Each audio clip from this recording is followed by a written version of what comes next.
안녕하세요. 오늘은 머리 떨림의 원인, 유형, 그리고 치료 방법 이 세 가지에 대해서 이야기를 나눠보려고 합니다. 우선 머리 떨림과 채머리 그리고 두전증이라고 하는 이 세 가지 용어는 모두 같은 말이라고 이해해 주셔도 괜찮습니다.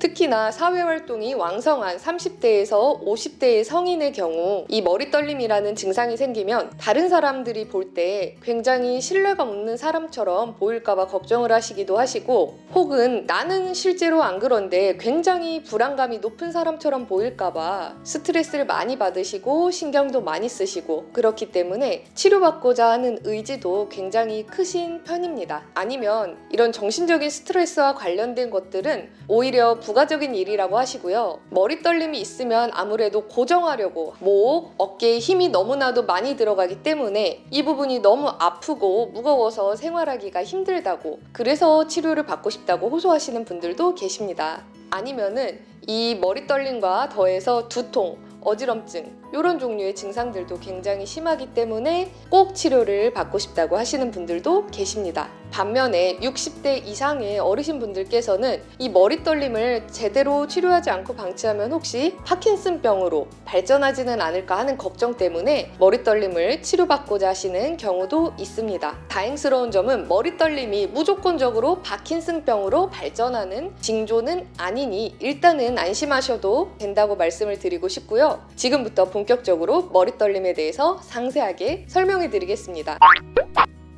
먼저 첫 번째, 머리 떨림의 원인에 대해서 설명해 드리겠습니다. 오늘 제가 설명드리려는 머리 떨림은 파킨슨병이나 뇌졸중 아니면은 뇌 손상 이런 부분들 없이 일어나는 머리 떨림 현상을 지칭합니다.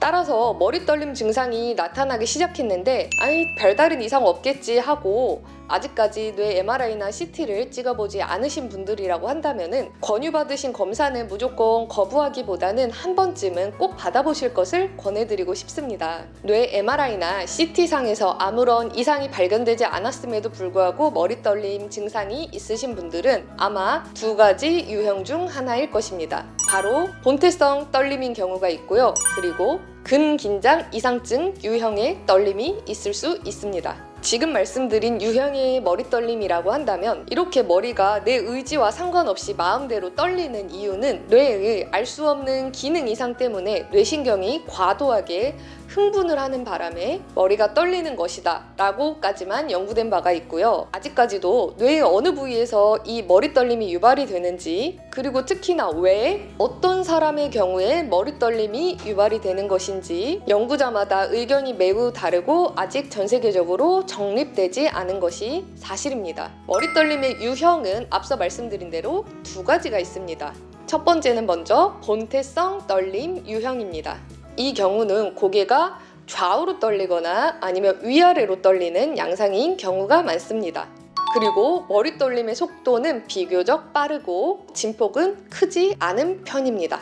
지금 저처럼 등을 기대지 않은 상태로 앉아 있거나 아니면 그냥 무심코 길을 걸어가거나 아니면 설거지를 하거나 집안일을 하는 등 팔을 많이 쓰는 일을 할 때, 그리고 업무상 고개를 숙여서 집중하면서 뭔가를 바라보는 동작을 할 때, 이럴 때 떨림 증상이 굉장히 심해질 수가 있습니다. 또한 당연히 마음이 굉장히 긴장되거나 정서적으로 흥분되어 있고 화를 내거나 할 때 머리 떨림이 심해질 수가 있습니다. 머리 떨림이 있을 때 우리 몸은 반사적으로 이 머리를 지탱하고 고정하려고 하기 때문에 뒷목과 어깨 통증은 있을 수 있습니다. 그렇지만 근긴장 이상증 유형의 머리 떨림과 비교했을 때 그 정도가 심하지는 않습니다. 대부분의 경우 자연스럽게 고개를 둬보세요 라고 말씀드릴 때 머리와 몸통을 연결하는 이 정중선이 완전히 흐트러지지는 않은 것을 관찰할 수가 있습니다. 그러나 두 번째 유형으로 설명드릴 근긴장 이상증 유형의 머리 떨림, 이 경우에서는 정중선에 분명한 문제가 생기기 시작합니다.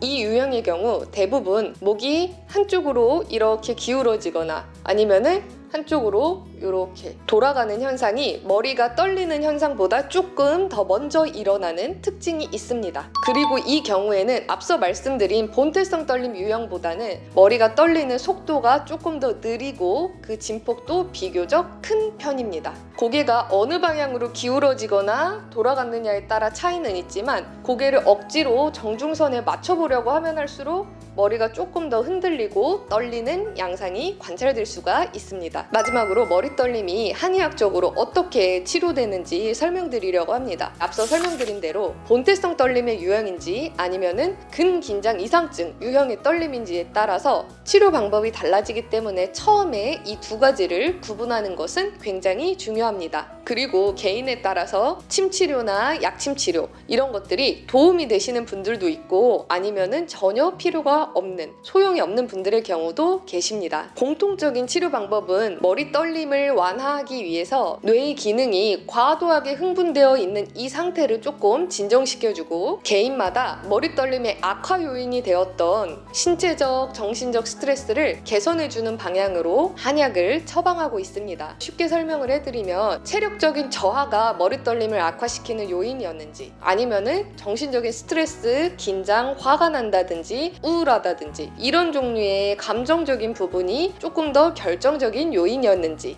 이런 것들을 체질과 함께 종합적으로 분석하여서 이 머리 떨림을 개선시켜주고 진정시켜줄 수 있는 한약을 처방받으시는 경우가 많습니다. 치료 효과는 당연히 개인마다 천차만별인데요. 어느 질병이나 그렇지만 이 머리 떨림은 특히 증상이 생긴 지 얼마 되지 않았을 때 치료를 시작할수록 조금 더 많은 치료 효과를 기대할 수가 있는데요. 예를 들자면 임상에서 머리 떨림 증상이 20년도 넘은 분들도 많이 만나보았는데요. 동일하게 치료를 해드려도 증상이 시작된 지 오래된 분들일수록 치료 효과가 떨어지는 것이 사실이었습니다. 따라서 이렇게 머리 떨림 증상이 오래될수록 치료 목표를 조금 더 확실하고 현실적으로 잡는 것이 중요한데요. 만약에 머리 떨림이 앞서 예를 들어드린 것처럼 10년, 20년 이상 이렇게 오래되신 분들이라고 한다면은 최근 1, 2년 혹은 최근 몇 개월간 급격하게 심해졌다고 했을 때 치료를 받아야겠다고 결심했을 때를 기준으로 해서 최근에 심해진 요만큼을